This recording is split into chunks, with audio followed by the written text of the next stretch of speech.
ఈసారి మీ పార్టీని farm house లో ప్లాన్ చేయాలనుకుంటే వెంటనే డోసే యాప్ ని డౌన్లోడ్ చేసుకుని బుక్ చేసుకోండి. నమస్తే రమగారు. నమస్తే జయ. రమగారు, మంచికైనా చెడుకైనా ఎంతసేపు పక్కన వాళ్ళని అనేస్తూ ఉంటాం.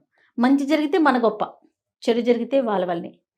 వేరే వాళ్ళ మాటలు విని బాగుపడే వాళ్ళు ఉంటారు, చెడిపోయే వాళ్ళు ఉంటారు. కానీ పలానా వాళ్ళ వల్ల చెడిపోయారు, మన పిల్లలు పాడైపోయారు, లేకపోతే మనం పాడైపోయాం, మన జీవితం ఇట్లా అయిపోయింది, అదే మాట్లాడుకుంటాం తప్ప అబ్బా వాళ్ళు ఈ మంచి మాట చెప్పారు, ఇది విన్నాను, దీంతో నా జీవితం ఎక్కడికో వెళ్ళింది, ఎక్కడికో వెళ్ళకపోయినా మంచిగా ఉంది కనీసం, అది మాత్రం వినం కదా రమ్మగారు. కొంచెం తక్కువే వింటాను జయ. ఎదుటి వాళ్ళ వల్ల మాకు ఉపయోగపడ్డారు అని చెప్తే అలాంటి పరిస్థితి ఈ రోజుల్లో ఉందంటారా? చాలా తక్కువ కదా, చాలా తక్కువ. రెండో కేటగిరీ ఎక్కువ ఉంటారు. వీళ్ళ వల్ల మాకు చెడ్డ పేరు వచ్చింది, అవి వస్తాయి. వీళ్ళ వల్లే మా పిల్లలు చెడిపోయారు, అవి వస్తాయి. ప్రతి వాడెవడో ఒక హత్యా ప్రయత్నమో చేశాడు.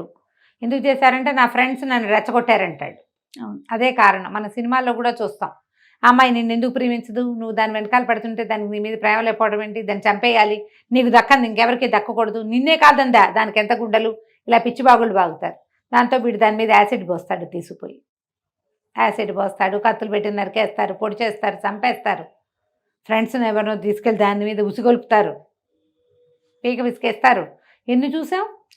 విచిత్రంగా ఇలాంటివి ప్రోవోక్ చేయబడి చేసినవి కనిపిస్తాయి. కానీ ప్రపంచానికి మంచి సలహాతోటి బాగుపడ్డ వాళ్ళు లక్షల మంది ఉంటారు జయ. వాళ్ళు కనిపించే ఎవరు కనపడరు, చాలా కష్టం. అవును, ఇది హ్యాండిల్ చేయలేకపోతారు జనం. అవును, అది దాన్ని చెప్పరు ఎవరో ఒకళ్ళు. మనం సాధారణంగా ప్రతివాడి జీవితంలో టర్నింగ్ పాయింట్ ఎవడో ఒకటి సలహా వల్లే జరుగుతాయి జయ. అందుకే మనం కొత్త ప్రోగ్రామ్ ఒకటి చేస్తా ఉన్నాం రమ్మగారు, టర్నింగ్ పాయింట్. ఎవరో ఒకళ్ళ మంచి మాట వల్ల, ఎవరో ఒకళ్ళు ఇచ్చిన ఐడియా వల్ల, ఇదేదో చేస్తే బాగుంటుంది, ఇలా కూడా చేయొచ్చు అని చెబితే దానివల్ల పైకి వెళ్ళేవి ఉంటాయి బాగా. చాలామంది ఉంటాయి. ప్రతి వాళ్ళు మీరు ఆలోచించుకోండి. అవును ఫలానా ప్రైమ్ టైంలో వాళ్ళ సలహా చెప్పారు, వాళ్ళు ఎవరో చెప్పారు, అసలు వాళ్ళు ఎవరో కూడా మనకు తెలియక్కర్లా. అవును, స్నేహితులే కావక్కర్లా. ఒక క్యాజువల్ టాక్ వల్ల ఐడియాస్ వచ్చి కూడా మనం టర్న్ అయిపోయిన జీవితాలు బోల్డ్ మంది ఉంటాయి. ఒప్పుకుంటారు, ఒప్పుకోరమ్మా, ఒప్పుకోరు కొంతమంది. నేను ఒప్పుకుంటాను, నేనైతే ఖచ్చితంగా చెప్తా ఆ మాట. ఒక్కొక్కటి టర్నింగ్ పాయింట్. మీరు ఆలోచించండి, నేను చెప్పగలుగుతున్నానా అని. ఏదైనా చెడంగానే మనం వాళ్ళ పేర్లు చెప్పేస్తుంటాం, వీళ్ళ వల్ల వాళ్ళ వల్ల. దానికి మనం ఎంత కారణం అయ్యామని మనం చచ్చినా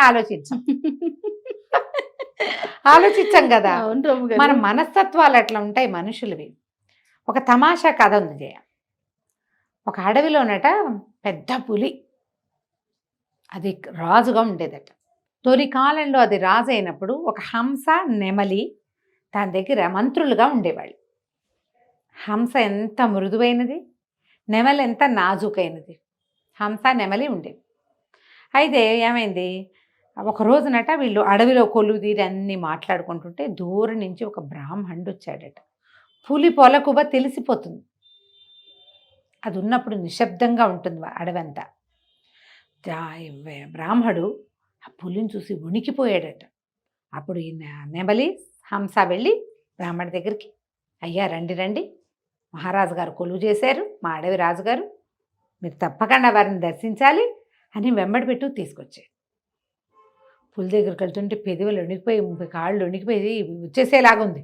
మరి పడిపోదు, భయం, వణికిపోతుంటే హంసేమో ఆయన పక్కనే నిలబడి ఆయన ఇట్లా రెక్కతోటి అంటే ఏం భయం లేదు. నెమలి వెళ్ళి, అయ్యా రాజుగారు, ఈ బ్రాహ్మడు మహాపండితుడండి, అసలు ఆయన గొంతు వింటేనే సమస్త వేదాలు మనకు అర్థమైపోతాయి, ఎంత గొప్పవాడో, మీరు కొత్తగా రాజు అయ్యారు, మరి రాజుకి ఎలాంటి లక్షణాలు ఉండాలి, ఒక రాజు ఎట్లా చేయాలి, అవన్నీ మీరు ఇతన్ని అడిగి తెలుసుకుందరు. కానీ బ్రాహ్మణ ఆయన చాలా బాగా చెప్తాడండి, ధర్మశాస్త్రం విడదీసి చెప్పగలుగుతాడు, రండి ఆయనతో మాట్లాడుదురు. కానంటే పులి ఒక్కో అడుగు వేసి దగ్గరకు వస్తుంటే ఉనికి చచ్చిపోయాడు బ్రాహ్మడు. కానీ పులి ఆ గాండ్రింపు గొంతుతోటి, అయ్యా నమస్కారం, భయపడకండి, నేను మిమ్మల్ని ఏం చెయ్యను, మా మంత్రులు ఇద్దరు చెప్తున్నారు మీరు గొప్ప ధర్మాత్ములని, ధర్మం తెలిసిన వాళ్ళు, బాగా న్యాయబుద్ధి కలిగిన వారని, అసలు నేను రాజ్యం ఎలా చేయాలో నాకు బోధించండి, రండి ఇక్కడ కూర్చోండి వెంబడిపెట్టు తీసుకెళ్ళి తను చోట కూర్చుని ఆయనకు ఒక గట్టు లాంటిది చూపించింది. బ్రాహ్మడు వణుక్కుంటూనే అక్కడ కూర్చుని, రాజు అయిన వాడు ప్రజలతోటి ఎట్లా ప్రవర్తించాలి, రాజధర్మం ఏమిటి చెప్పండి. అనేది చక్కగా పావుగంట సేపు బోధించాడు. బోధించాక ఈ పూలంది మన దగ్గర రత్నాలు అవి ఉండాలి, అయ్యగారికి దానం చేయండి, అవన్నీ ఇవ్వండి. ఎందుకంటే ఇక అక్కడ ఇక్కడ ఉన్న సైనికులు వాళ్ళు రకరకాల జంతువులు ఉంటాయి కదా, తలా కాసినవి రత్నాలు వజ్రాలు వాళ్ళు ఎవరెవరినో చంపేసినవి అవన్నీ ఉంటాయి కదా, ఆ కొన్ని ఒకదాన్ని మూట కట్టి పట్టుకొచ్చినాయి 2 కుందేళ్ళు బ్రాహ్మడి చేతులు పెట్టి. చాలా సంతోషించాడు బ్రాహ్మడు. అనేక ఆశీర్వాదాలు దీవించి మంత్రులందరినీ దీవించి, ఎంత చక్కటి మంత్రులు, ఎంత చక్కటి సలహాదారులు. మంత్రి అంటే ఏమిటమ్మా, అంతే కదా, సలహాదారులే కదా. సంతోషించి వెళ్ళిపోయాడు. చాలా బాగుంది. తర్వాత ఒక 3-4 సంవత్సరాలు గడిచాయి. మన పులిరాజు గారు గట్టిపడ్డాడు చాలా, వ్యాఘ్రరాజు. తర్వాత ఏమైంది, పక్షుల టర్న్ అయిపోయి ఒక గుంటనక్క ఒక తోడేలు ఈ 2 మంత్రులేనే. రాజు అయితే ఆయనే. రాజు పులే, మంత్రులే టర్న్స్ మారుతుంటాయి. 3 ఏళ్ళు అయిపోయినాయి. ఓకే. హంసకి నెమలికిను హంసకి ఉద్యోగాలు అయిపోయినాయి, వాళ్ళు టర్న్ అయిపోయి మరి పక్షుల రాజ్యాంగం అయ్యింది. ఇప్పుడు జంతువుల రాజ్యాంగం వచ్చింది. నక్క తోడేలు బాగుంది, 2 మంచి. ఇవి 2 మంత్రులుగా ఉన్నాయి. అదే బ్రాహ్మడు 3-4 సంవత్సరాల తర్వాత అడవిలోకి వచ్చాడు. ఆయనకేం భయం లేదు. ఇది వరకు విన్నాడు కాదు, వరకు విన్నాడు కదా, రాజుగారు గొప్పవాడు, తన మాటలు ఆయన విన్నాడు, వజ్రాలు రత్నాలు ఇచ్చాడు, ఇస్తే ఇస్తాడు, ఇవ్వకపోతే పోతాడు, కానీ వదిలి ఆశీర్వచనం చేయొచ్చు అనుకున్నాడు. భయపడకుండానే వస్తున్నాడు. కానీ ఈ నక్క తోడేలు చూడగానే అబ్బా, బ్రాహ్మడు బాగా పప్పు అన్నం తిని బలిసున్నాడు. రాజుగారికి చెప్పి ఒక్క వేటు వేయించామంటే శుభ్రంగా 4 రోజులకు ఆహారం. ఆయన ఒకసారి తినేసి పడుకుంటాడు రాజు, ఫ్రెష్ ఫుడ్ తింటాడు.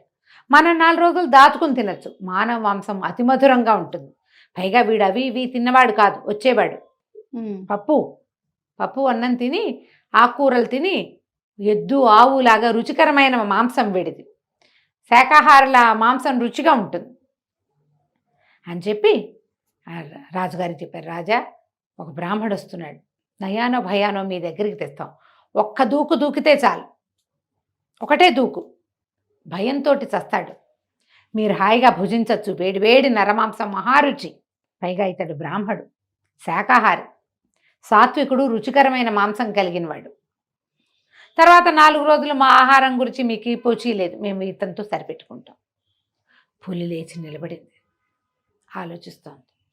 బ్రాహ్మడి దగ్గరకు వచ్చాడు. ఇక నక్క తోడేలు 2 రాజుగారి బ్రాహ్మడి దగ్గరకు వచ్చి, అయ్యా, మీరెవరో చాలా గొప్పవారిలో ఉన్నారు, మా రాజుగారు మీకు బహుమతి చేయదలుచుకున్నారు, రండి సమక్షంలోకని తీసుకొచ్చారు. దగ్గరకు వచ్చేసరికల్లా పులి కాళ్ళు చేతులు చాచి, ముందు కాళ్ళు వెనకాల చాచి అని ఒళ్ళు విరుచుకునేసరికల్లా బ్రాహ్మడికి భయమే. ఇలా అతను ఇంతమంది పులిని చూశాడు కదా, నక్క తోడేళ్ళు అనుకున్నా సరే ఒళ్ళు విరుచుకున్నాడు రాజుగారు, ఒక దూకుతాడు అని ఊహించారు. ఆ పులి మెత్తటి అడుగులతోటి బ్రాహ్మణ్ణి సమీపించి, అయ్యా నమస్కారం, కులాసాగా ఉన్నారా అని అడిగి, ఇదివరకు మీరు వచ్చినప్పుడు చాలా కాలం క్రితం హంస నెమలి పరమసాత్వికులైన మహాబుద్ధిమంతులైన వాళ్ళు నాకు మంత్రులుగా ఉండేవాళ్ళు, మీ దగ్గర ధర్మం నేర్చుకోమని చెప్పారు. ఇప్పుడున్న మంత్రులు పరమ దుర్మార్గులండి, మంచి నేర్చుకున్నా సరే చంపటమే వీళ్ళ నీతి. మీరు ఇంకా ఈ అడవిలోకి రాకండి, ఈసారికి నేను వాళ్ళ మాటకే పడలేదు, ముందు ఎలా ఉంటానో మళ్ళీ రావద్దండి అని నమస్కారం, వెళ్ళిరండి అని పంపించేసి. పులి దూకపోతే నక్క తోడేలు పళ్ళు పిండుకుంటాయే తప్పిస్తే అవేం చేయలేవు. తోడేలుకి జంటలు కావాలి, బాగా 10 మంది గుంపు ఉంటే దూకుతుంది. నక్కకి ఎవరున్నా అదేం చేయలేదు. పులో సింహమో దూకి చంపితేనే అవి తినగలుగుతాయి. పులి పంపించేసింది. బ్రాహ్మడు నమస్కారం చేసి వెళ్ళిపోయాడు. పులి నిశ్శబ్దంగా ఊరుకుంది. అంటే తొలి రోజుల్లో చెడు మాటలు వినరు, కానీ రోజు అవే వింటుంటే కొన్నాళ్ళకి ఏమవుతారు, అలవాటు పడిపోతారు. మొదట ఉన్న వాళ్ళు సాత్వికులు కాబట్టి సాత్వికమైన మాటలు చెప్పారు, దుర్మార్గులు కాబట్టి దుర్మార్గమైన మాటలు చెప్పారు. సాత్వికమైన మాటలు విన్న పులి దుర్మార్గమైన మాటలు వినలేదు. పులి యొక్క విచక్షణ పనిచేస్తుంది. సలహాలు 1,00,000 వింటాం మనం. ప్రతిరోజు ఎవడో ఒకడు ఏదో ఒకటి చెప్తూనే ఉంటాడు. నీకు విచక్షణ అనే పదార్థం ఉంది చూడు, అది గనక లేకపోతే, ఆ పదార్థం లేకపోతే నువ్వు మంచి రోజున మంచి, చెడు రోజున చెడు వినాలి. అలా కాదు, నీ విచక్షణ పనిచేస్తే మంచిలో మంచి తీసుకోవాలి, చెడులో కూడా చెడే తీసుకోవాలి నువ్వు. అంతేగా. చెడుని కూడా యాప్ట్ తీసేసుకోకూడదు లోపలికి. చెడుని విసర్జించడం, నీకు ఒక విచక్షణ అనేది కావాలి. చెవులు నింపేవాళ్ళవి కాదు, చెవులు వినేవాడు చెవులు కోయమన్నారని చెప్తారు. అంతేగా, చెప్పేవాడు ఖచ్చితంగా. 100 చెప్తాడు, వినేవాడికి కదా బుద్ధి ఉండాలి కదా. 100% అండి. ఈ సలహాలు సంప్రదింపులు చేసేటప్పుడు మంచి చెడు చెప్పింది గుడ్డిగా చేయకండి, గుడ్డిగా చెయ్యొద్దు. సలహా విని, ఒక మాట విని ఎవరైనా మనని ప్రొవోక్ చేసినా, ఎవరైనా మనని కిందకి లాగేయటానికి ప్రయత్నం చేస్తారు. ఒక్కొక్కసారి అట్లా కూడా జరుగుతుంది. ఈ లెగ్ పుల్లింగ్ చేసేటప్పుడు కానీ, లేదా నిన్ను కవ్వించేటప్పుడు కానీ, అసలు నేనేమిటి, నాకెంత, వీళ్ళు నాకు ఎందుకు చెప్తున్నారు, ఏమిటి అనేది విచక్షణ అనేది ఉండాలి. ఉండాలి. అది ఉంచుకుంటే కనుక ప్రతి విషయంలోంచి మనం మంచిని తీసుకోగలుగుతాం, జీవితానికి ఉపయోగపడేది తీసుకెళ్తాం, చెడు వైపుకి మనం ప్రవర్తించకుండా ఉంటాం. ఈ కథని పిల్లలకి చెప్పండి. తప్పకుండా అండి. ఇది కార్పొరేట్ స్టోరీగా కూడా ఉపయోగించుకోవచ్చు. పిల్లలకే కాదు రమ్య గారు, పెద్దవాళ్ళకు కూడా. స్టోరీ. పెద్దవాళ్ళకు కూడా. ఎస్. కథ కంచికి మనం ఇంటికి. నమస్తే రమ్య గారు. నమస్తే జయ.